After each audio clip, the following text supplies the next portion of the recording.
नमस्कार दोस्तों, स्वागत है आप सभी का हमारे न्यूज चैनल में। चलिए बात करते हैं आज की बड़ी खबर पे। राष्ट्रीय कार्यकारिणी की बैठक में 2024 के लक्ष्य पर निशाना साधेगी बीजेपी। पीएम मोदी नड्डा देंगे सफलता के मंत्र।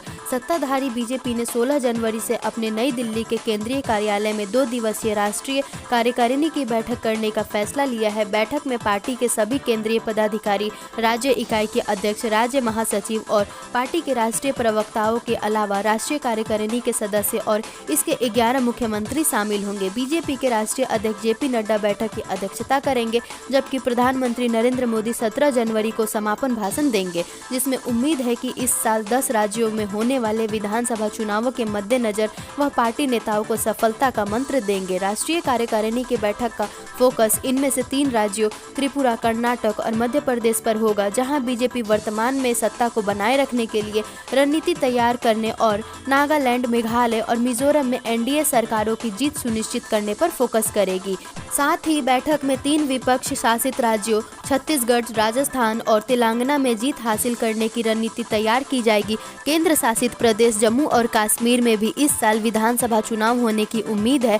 छत्तीसगढ़ और राजस्थान में जीत दर्ज करना जरूरी। तेलंगाना, जहां भारत राष्ट्र समिति तेलंगाना राष्ट्र समिति सत्ता में है, के अलावा कांग्रेस पार्टी शासित छत्तीसगढ़ और राजस्थान व बीजेपी शासित मध्य प्रदेश में इस साल के अंत में चुनाव होने हैं। इनमें से ज़्यादा राज्यों में जीत हासिल करना बीजेपी के लिए महत्वपूर्ण है, क्योंकि 2023 के राज्य चुनाव 2024 के आम चुनावों के लिए टोन सेट कर सकते हैं। बीजेपी की कोशिश होगी कि वह इस लोकसभा चुनाव में जीत की हैट्रिक लगाए। इस दौरान त्रिपुरा मानिक साहा, कर्नाटक बसवराज बोम्मई और मध्य प्रदेश शिवराज सिंह चौहान के मुख्यमंत्रियों और चुनावी राज्यों की राज्य इकाई के अध्यक्षों की उनकी तैयारियों और जीत के आकलन के बारे में विस्तृत जानकारी देने के लिए कहा जाएगा।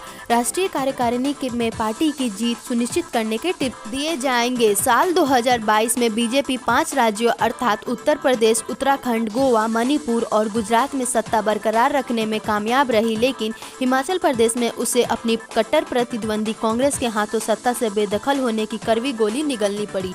पंजाब में बीजेपी विफल रही, क्योंकि वह 117 सदस्यीय विधानसभा में सिर्फ 2 सीटों पर जीत हासिल कर सकी, जबकि उसके 2 क्षेत्रीय सहयोगी अपना खाता खोलने में भी विफल रहे। हालांकि बीजेपी के लिए राहत की बात यह रही कि उसने कुछ नए इतिहास रचे। इसने उत्तराखंड में सत्ताधारी पार्टी की हार के चक्र को तोड़ने में कामयाबी हासिल की और उत्तर प्रदेश में इसने सत्ता बरकरार रखते हुए इतिहास को फिर से लिखा। ऐसा कांग्रेस पार्टी ने आखिरी बार 1985 में किया था। गुजरात 1960 में अस्तित्व में आया और 1962 में इसने अपना पहला विधानसभा चुनाव देखा। इसके बाद से कोई भी पार्टी इतनी सीटें नहीं जीत पाई जितनी इस बार बीजेपी ने जीती है। यह इतना अहम क्यों है? 2014 और 2019 के संसदीय चुनावों में आसान और भारी जीत के बाद 2023 बीजेपी के लिए करो या मरो का साल साबित हो सकता है। हालांकि इसने कांग्रेस पार्टी और उसके सहयोगियों को 2014 के चुनावों में सत्ता से बाहर करने में कामयाबी हासिल की थी।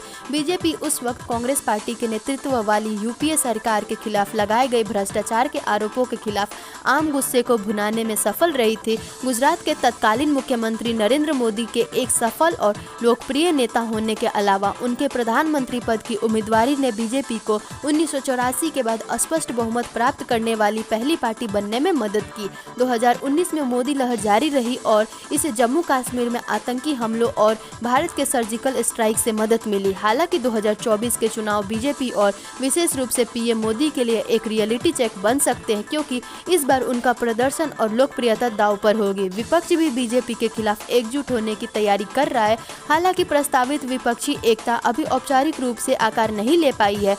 2023 में राज्यों के नतीजे इस तरह संकेत दे सकते हैं कि देश में राजनीतिक हवा किस तरह बह रही है। हालांकि राज्य के चुनाव अक्सर स्थानीय मुद्दों पर लड़े जाते हैं और विधानसभा चुनाव व लोकसभा चुनावों के बीच मतदान के रुझान में एक बड़ा अंतर देखने को मिलता है। कर्नाटक में बीजेपी के सामने बड़ी चुनौती। बीजेपी द्वारा कर्नाटक और मध्य प्रदेश पर विशेष ध्यान देने की उम्मीद है, जहाँ क्रमशः मई और नवम्बर में चुनाव होने हैं। बीजेपी 2018 के चुनावों में इन दोनों राज्यों में विजयी नहीं हुई थी, लेकिन बाद में दल बदल के बदौलत अपनी सरकार बनाने में कामयाब रही। कर्नाटक में त्रिशंकु विधानसभा, जिसमें बीजेपी सबसे बड़ी पार्टी के रूप में उभरी, की स्थिति पैदा होने के 14 महीने बाद इसने कर्नाटक में अपनी सरकार बनाई। उस समय पार्टी को बहुमत से 12 सीटें कम मिली थी। कांग्रेस पार्टी और जनता दल सेक्युलर ने गठबंधन सरकार बनाई, जो मुश्किल से 14 महीने तक चली। बाद में दोनों दलों के कई विधायकों ने अपनी पार्टी से इस्तीफा दे दिया और बीजेपी में शामिल हो गए। बीजेपी जुलाई 2019 में बीएस येदियुरप्पा के नेतृत्व में अपनी सरकार बनाने में कामयाब रही।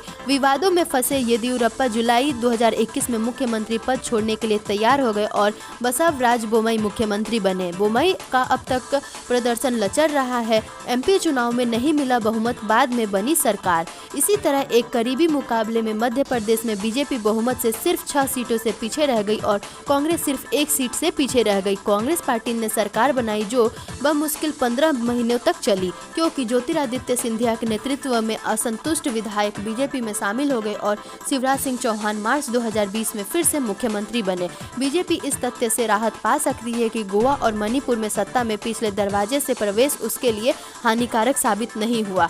जहां 2017 में त्रिशंकु विधानसभाओं में दूसरे स्थान पर रहने के बावजूद बीजेपी ने कांग्रेस पार्टी के दल बदलुओं की मदद से सरकार बनाई थी। बीजेपी ने जहां 2022 में 60 सदस्यीय मणिपुर विधानसभा में 32 सीटें जीतकर साधारण बहुमत हासिल किया, वहीं गोवा में उसने 40 सदस्यीय विधानसभा में 20 सीटें जीती। तो आज की बड़ी खबर में बस इतना ही। देश दुनिया की तमाम बड़ी खबर से जुड़े रहने के लिए हमारे चैनल को सब्सक्राइब करें और ये वीडियो अच्छी लगी हो तो लाइक करना ना भूलें। धन्यवाद।